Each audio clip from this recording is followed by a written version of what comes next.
I want to apologize to the Academy. I want to apologize to all my fellow nominees. Love will make you do crazy things. Now, I don't know about you guys, but I haven't watched the Oscars in many, many years. In fact, I didn't actually know it was on at this point in time until I saw the bitch slap of the year spread like wildfire across social media. There is so much to unpack here that I just wanted to put all my thoughts into one video and also hear your thoughts at the end too. So, with that all being said, let's go ahead and watch the video together. I'll share my observations and then I have some life lessons afterwards, which will hopefully resonate not just in this instance, but in the wider sense as well. So let's get started and watch this bitch slap, shall we? Jada, I love you. G.I. Jane 2, can't wait to see it. All right?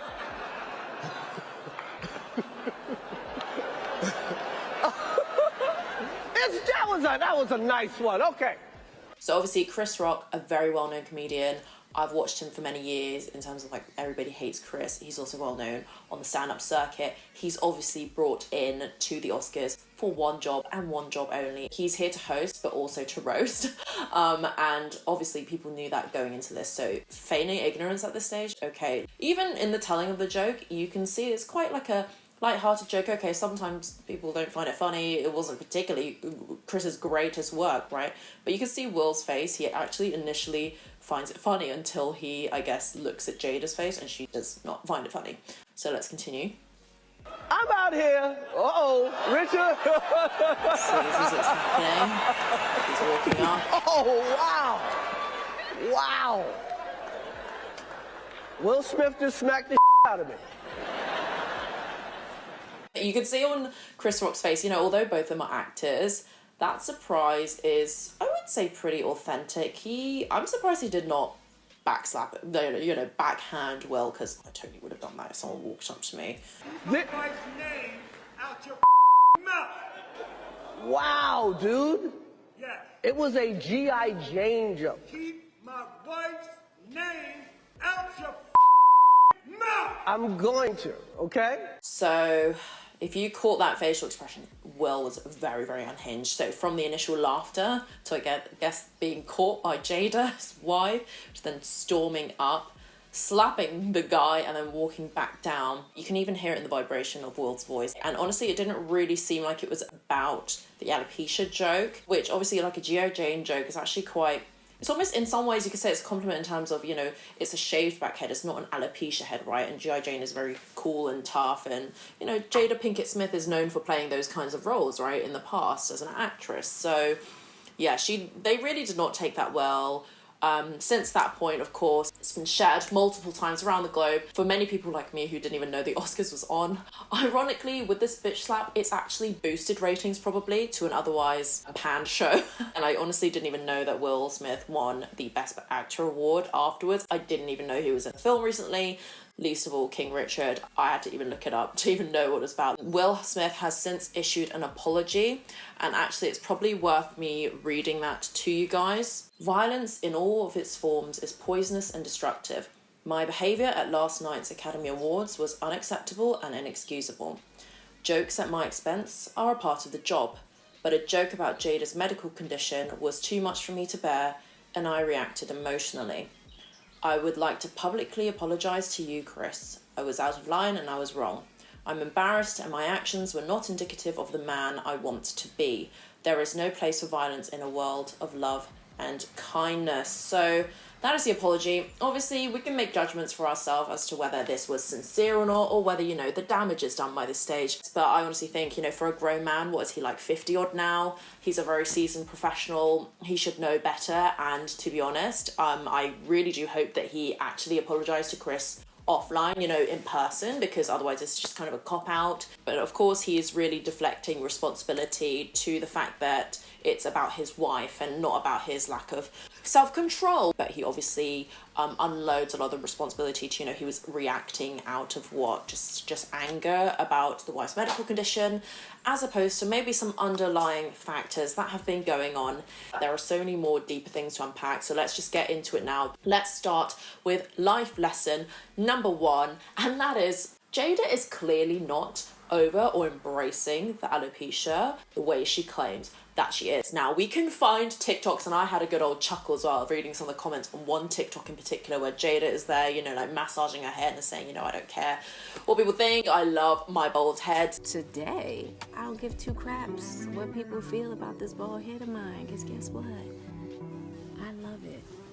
Clearly, with the reaction to Chris Rock's very, very honestly milquetoast joke, and yet Jada reacted so badly to it. I mean, you could see on her face she was not happy about it, and she could not then, you know, keep her man in check. I know people are like free agents to do things, but if she really, really dealt and loved with her shaved head, her bald head, why on earth would she condone and not hold back her man for reacting in that way? And, you know, Will clearly enjoyed the joke. And, you know, she's always had short hair. So really for me, when I looked at her bald head, I wasn't really bothered by it. She's one of the people that can rock a bald head. I definitely can't rock a bald head, so that's a compliment. And it's an even bigger compliment compared to G.I. Jane, you know, a tough woman, you know, a badass woman. So yeah, she's clearly not over it. And to honestly, I really hate this culture right now of people saying, and we can extend this to other things of like, you know, the body positivity movement, or saying, you know, I love being this way or looking this way. And yet when you make a comment about something, or even a tongue-in-cheek joke, which comedy is just that, it's just jokes. Words are not violence. Violence is violence. And sometimes jokes at our expense are actually funny. You could have made way worse jokes. I think even Regina Hall made a joke actually maybe just beforehand talking about inferring Jada's many affairs, which we will get to later. Will Smith, you're married, but you know what? You're on the list and looks like Jada approved you, so you get on up here. Get on up here.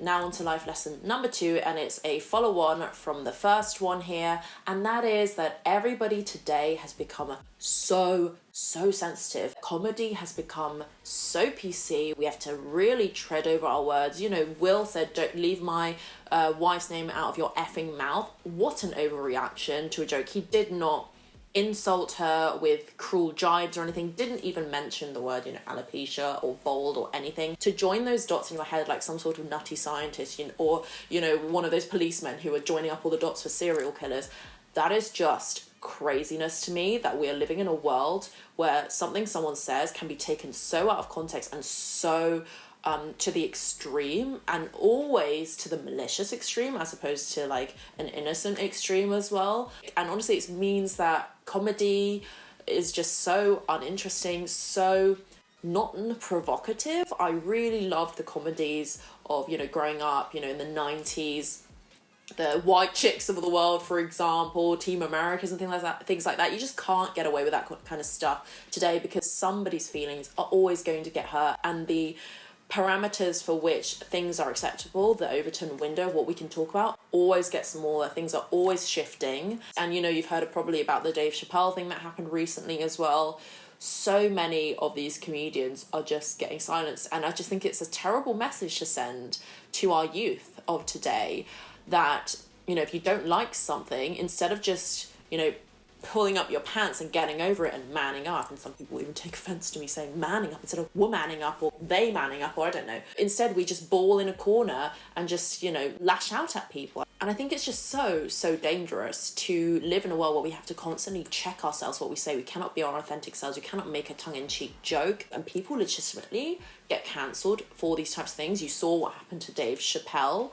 And it's just crazy to me, bananas to me, that we are living in a world where people are such sensitive snowflakes. Now on to life lesson number 3, and that is around the double standard of acceptable behaviour in the society that we live in today. Now, obviously, in the video you saw 2 black men, and just imagine if it was a case of a white man walking up to Chris Rock, or just any black man, and slapping him in the face. Imagine if it was then a man walking up to a female comedian and slapping her in the face. And you can interchange any of the sexuality, orientation, ethnicity, any kind of a group. Now, if in those instances you naturally gravitate towards saying, you know, no, it's not acceptable for a white man to hit a black man, or no, it's not acceptable for a man to hit a woman, then there are so many biases and privileges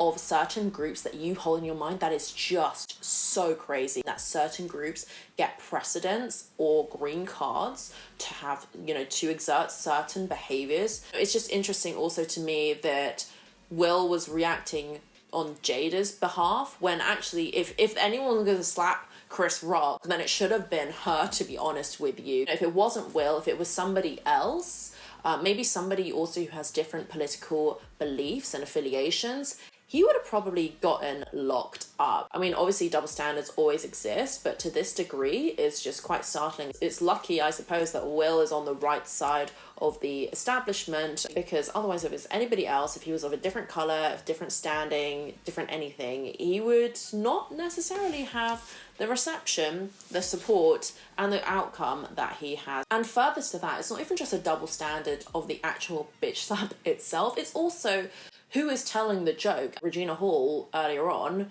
was talking, essentially inferring Jada Pinkett Smith's infidelity. If she's joking about the open marriage, I think that is more severe, given how public that has been and how humiliating that must be for Will, than talking about G.I. Jane. Maybe it's because Regina is a woman. Obviously, Will cannot go up and slap a woman because that's just something that you don't do. A man can easily overpower a woman. But, you know, there's a double standard in that and who's telling the joke. And there's also a double standard, and we'll go a lot more into it just shortly, around the cheating, and that's valuable context when we get into potentially what motivated Will to act like he did and what the bitch slap represents. Because, you know, cheating is something that I think a lot of people associate with, you know, men doing to women. Conversely, I feel like there's less sympathy for men who have been cheated on by their wives. A lot of people are speculating, rightly so, that Will is reacting as a result of the infidelity. They're definitely a couple that should not have been together. And that's why it bewildered me how many people came out in support of Jada,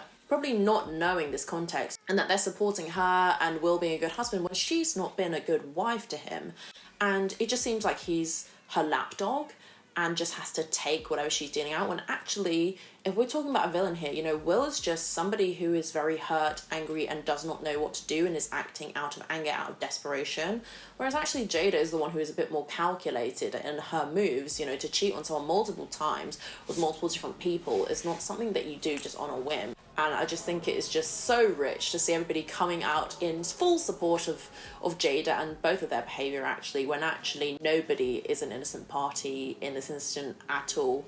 And that brings us nicely on to life lesson number 4, and that is around the obvious nature of Will and Jada's unresolved marital issues. And, you know, it's very, very safe to say that we as a public have probably known more about their relationship than maybe anyone else's in Hollywood, purely because, you know, Jada has made a podcast about this and they had like a very intimate episode about it. It's just more Hollywood people seeking attention. But, you know, they've talked about essentially her adultery in the past, and I'm actually going to read you a couple of articles about this podcast episode, because it's just very interesting to me how Jada, a very calculated woman, is phrasing her infidelity into something that is softened, I guess, than what it actually is, which is she was unfaithful and she cheated on her husband multiple times. And let me just read actually one article from, where is it from? Good to Know magazine. It's basically talking about this episode that Jada did on her chat show Red Table Talk in July 2020. So this is in the recent past. To address rumours that she was unfaithful to Will with singer-songwriter August Alsina. So a toy boy relationship, shall we say, which in itself is a bit weird given her son is 22. So this is a quote from Will. "We decided we were going to separate for a period of time, and you go figure out how to make yourself happy, and I go figure out how to make myself happy." That's what Will said. And then, confessing that during the separation she had a relationship with August, Jada added, "From there, as time went on, I got into a different kind of entanglement with August." So she's calling it an entanglement. And a lot of people make jokes about that on the internet, which I rather enjoyed. But yeah, it's just very disrespectful that she is calling this affair an entanglement. It's infidelity. There's no other way you can call it. And by calling it an entanglement, it's just an insult to their marriage. And then Will countered with, "An entanglement? a relationship. To which Jada replied, I was in a lot of pain and I was very broken. I'm not sure how she is managing to, push away any kind of responsibility. The ends doesn't justify the means by which you do it, by like trying to heal, you go and cheat on people? No. And then it says, the two said they decided to come to the red table to clear up the rumours in the media about their relationship since an interview went live with radio show host Angelina and August Alsina, in which he gave years of his life to a relationship with Jada that had Will's blessing. Okay, so they're talking then afterwards around they have unconditional love, some love that is, and we ride together, we die together, bad marriage for life, and they've been since married for 25 years. And when I did a little bit more digging, actually, they met in 1994 and they got married in 1997, hence the 25 years, and they've had their children since then. But actually, Jada has had a history of cheatations, shall we say. And there's another article actually by Otaku Cart. She actually had an affair with Tupac, the legendary Tupac Shakur. And she actually mentioned in an interview with Howard Stern that she had an affair with Tupac while he was married to his wife, Kidada Jones. She also said that the affair happened when she and Will were on a break. How very Ross and Rachel of you. However, she didn't give any specifics about when the affair took place. Of course she didn't. And she talks to Oprah Winfrey, says that she regretted the affair. That was the most painful thing she'd ever experienced.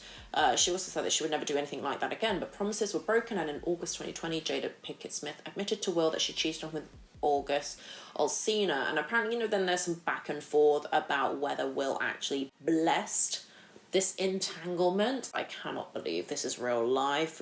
Hollywood people are crazy. But see, this is the things that, double standards allow women to get away with too. Jada went on to admit it wasn't a casual thing, it was a full-on relationship. In response, Will started crying. That's just so sad to see that, because, Will Smith is a very lovable guy on TV. Obviously, we don't know him personally, but he seems, previously during his Bel Air years and his early Men in Black years, very, very unfazed by everything. And now to know that he was broken in such a way so often, and stayed with this woman, it's just terrible.